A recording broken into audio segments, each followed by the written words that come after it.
Namaste. You are watching the best preparation, a YouTube channel for learning English language.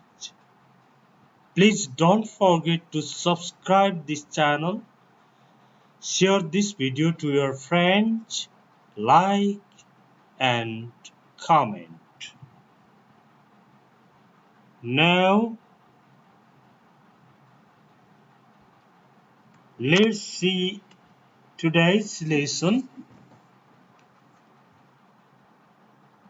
हामीले यो भन्दा अगाडि यस्तै प्रकृतिका यही स्टाइलमा कन्टेक्चुअल लर्निङ अन्तर्गत शब्दहरू नै सिक्ने हो तर एउटा सन्दर्भ बनाउँदै सेन्टेन्स बनाउँदै 6 वटा युनिटहरू पढिसक्यौं। यो 7औं युनिट हो। अनि अब युनिट 1 देखि पढ्न के गर्नुपर्छ भन्ने धेरैजना देखियो। उहाँहरूले कमेन्ट बक्समा हेर्नुहोस्। त्यसमा चाहिँ स्पिकिङ इंग्लिश युनिट 1 to 100 भन्ने एउटा प्लेलिस्ट छ।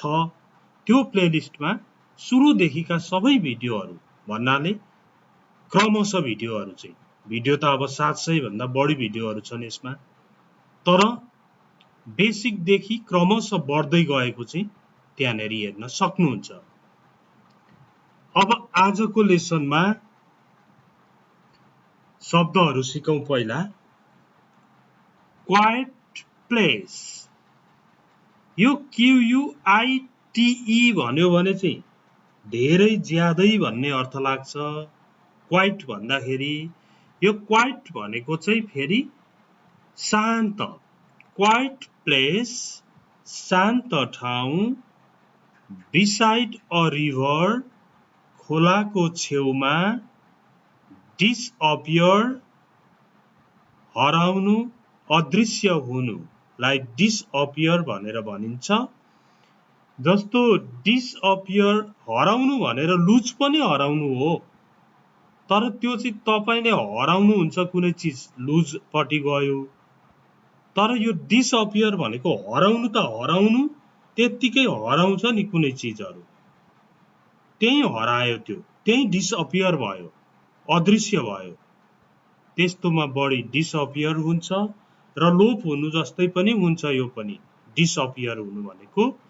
अनि टेक अ रेस्ट भनेको चाहिँ आराम गर्नु। अब हेर्नुहोस् त, we decided to go to a quiet place and take a rest. हामीले शान्त ठाउँमा गएर आराम गर्ने निर्णय गर्यौं। We decided to go to a quiet place and take a rest. Okay. Quiet place beside a river, disappear and take a rest.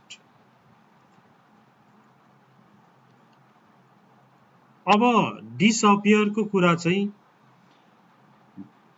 some animals are disappearing day by day. दिनदिनै केही जनावरहरू हराउँदै छन्, लोप हुँदै छन् अथवा अदृश्य भइरहेका छन्। त्यस्तो खालको डिसअपियर हो यो। Next one. ओके। डिकेड्स अगो। DECAD डिकेड भनेको दशक, दशक भनेको 10 वर्षको समय लाई दशक भनिन्छ। दशकौं अघि decades ago a group of scientists found that, हेर्नु त, दशकौं अघि एउटा ग्रुप वैज्ञानिकहरूले यो कुरा पत्ता लाए कि भन्दै बोल्न ओर्न हुन्छ। decades ago दशकौं अघि literate mothers शिक्षित आमाहरू। यो लिटरेट को अगाडि लिटरेट भन्ने छ, यसको अगाडि आइएल जोडिदियो भने इलिटरेट हुन्छ। इलिटरेट भनेको अशिक्षित हुन्छ, लिटरेट भनेको शिक्षित हुन्छ। जो पढ्न लेख्न सक्छ तिनीहरूलाई लिटरेट भनेर भनिन्छ। लिटरेट मदर्स शिक्षित आमाहरू, एक्सपर्ट्स एक्सपर्ट्स भनेको विज्ञहरू, त्यसै एक्सपर्ट भन्न पाइँदैन। एक्सपर्टलाई कुनै विषयको पुरै ज्ञान हुन्छ, एक्सपर्ट मान्छेलाई। ओके, विज्ञ भएको अवस्था चाहिँ एक्सपर्ट हो। अब भन्छ कसैले म फेसबुक एक्सपर्ट हुँ, सबै जान्दछ उसले भने ऊ एक्सपर्ट हो। Literate mothers can play an important role in their family. शिक्षित आमाहरूले तिनीहरूको परिवारमा, आफ्नो परिवारमा महत्त्वपूर्ण भूमिका खेल्न सक्छन्। क्यान भनेको सक्नु हो, प्ले रोल भनेको भूमिका खेल्नु, PLAY play, ROLE role. Play role भनेको भूमिका खेल्नु। तपाईले एउटा नाटकमा चाहिँ बेगरको भूमिका, बेगर भनेको मगन्तेको भूमिका गर्नुभयो भने I played the role of a beggar in the drama. मैले ड्रामामा, नाटकमा मगन्तेको भूमिका खेलेँ। I played भनेको खेले भयो नि। I played a role of a beggar in the drama, in the play. Okay. Decades ago, literate mothers, experts, यति शब्दहरू यसमा हामीले सिक्यौं। यी सेन्टेन्सहरूलाई तपाईले बेला बेला सम्झिरहनु पर्छ। Literate mothers can play an important role in their family for the survival of their children, Literate mothers have a great role for the survival of their children. Give up. Give up भनेको त्याग्नु। Give up phrase हो यो। फ्रेजको meaning अलिकति सिधा नभएर अर्कै meaning लाग्छ। जस्तो गिभ भनेको दिनु, अप भनेको माथि भनेर हुँदैन। गिभ अप भनेको त त्याग्नु। गिभ अप ब्याड ह्याबिट्स, नराम्रा बानीहरू त्याग। फर्म अ गुड ह्याबिट्स, राम्रा बानीहरू बनाऊ। गिभ अप भनेको त्याग्नु। जस्तो उसले 2 वर्ष अगाडि चुरोट त्याग्यो भन्दा अब गिभलाई gave बनाइछ। He gave up cigarettes 2 years ago. Make sacrifice. Make sacrifice भनेको चाहिँ बलिदान दिनु। Sacrifice गर्नु भन्छन् नि, त्यसलाई make sacrifice भन्ने चलन छ। बलिदान दिनुलाई। बलिदान दियो भन्दा त्यही मेकलाई मेड बनाइछ। मेड sacrifice भनेर भनिन्छ। Make sacrifice, बलिदान दिनु। They made many sacrifices, but never gave up the struggle for freedom. Struggle भनेको सङ्घर्ष। Life is a struggle. Win it. जीवन सङ्घर्ष हो, जित्नुहोस्। Life is a struggle. Win it. Win. जित्नुहोस् भनेको। अब they made many sacrifices, but never gave up the struggle for freedom. तिनीहरूले धेरै बलिदान गरे, तर स्वतन्त्रताको लागि सङ्घर्ष कहिल्यै त्यागेनन्। They made many sacrifices but never gave up the struggle for freedom. Okay? Never gave up. कहिले त्यागेनन्, कहिले छोडेनन् भनेको हो. Next, contribute. Contribute भनेको योगदान गर्नु अथवा योगदान दिनुलाई contribute भन्छ. Contribution भनेको चाहिँ योगदान भयो. ओके? यो contribute चाहिँ verb भयो. Contribution चाहिँ noun भयो. Social work सामाजिक कार्यहरू, lots of भनेको धेरै, a lot of हुन्छ, lots of हुन्छ. Okay?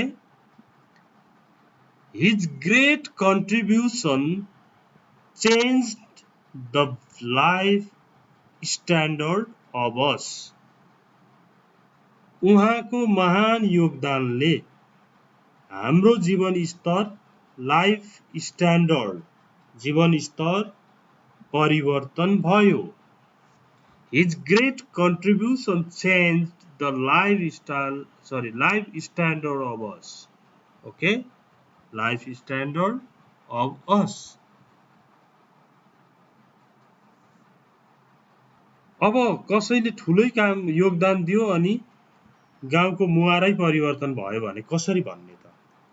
His great contribution changed the face of our village. हाम्रो गाउँको मुहारै परिवर्तन गर्यो भन्दा change the face of our village. Okay? Now next.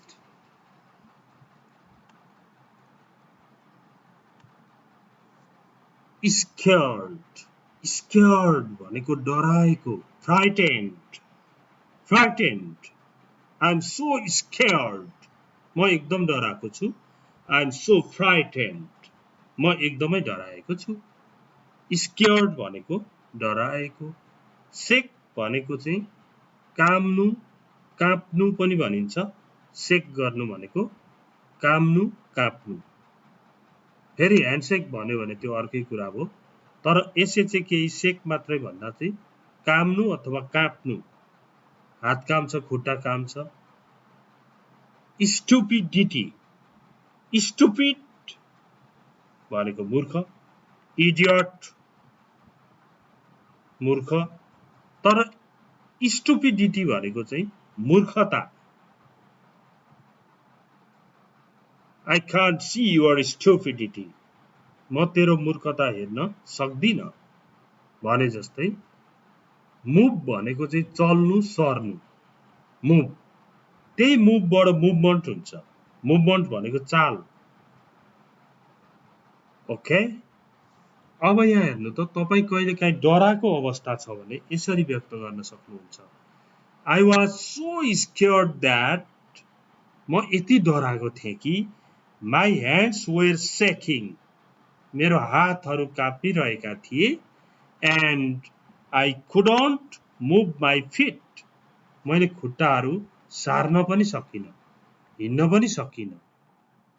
म यति धेरै डराएको थिएँ कि मेरा हातहरू कामिरहेका थिए र मैले मेरा खुट्टा सार्न पनि सकिनँ.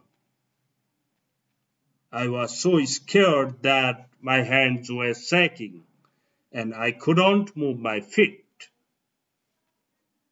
Okay, now let's see once what we studied. हामीले के हेर्यौं त अहिलेसम्म? के पढ्यौं त? Quiet place, beside a river, disappear, take a rest. Decades ago, literate mothers, experts.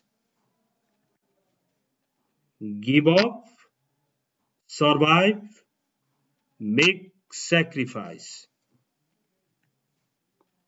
Contribute, contribution, social works, lots of. scared, sick, stupidity, move. Okay, I hope you learned something from this video. केही त सिक्नुभयो होला साथीहरूलाई share गर्न पनि नभुल्नु होला Thanks for watching this video. See you tomorrow. Bye bye.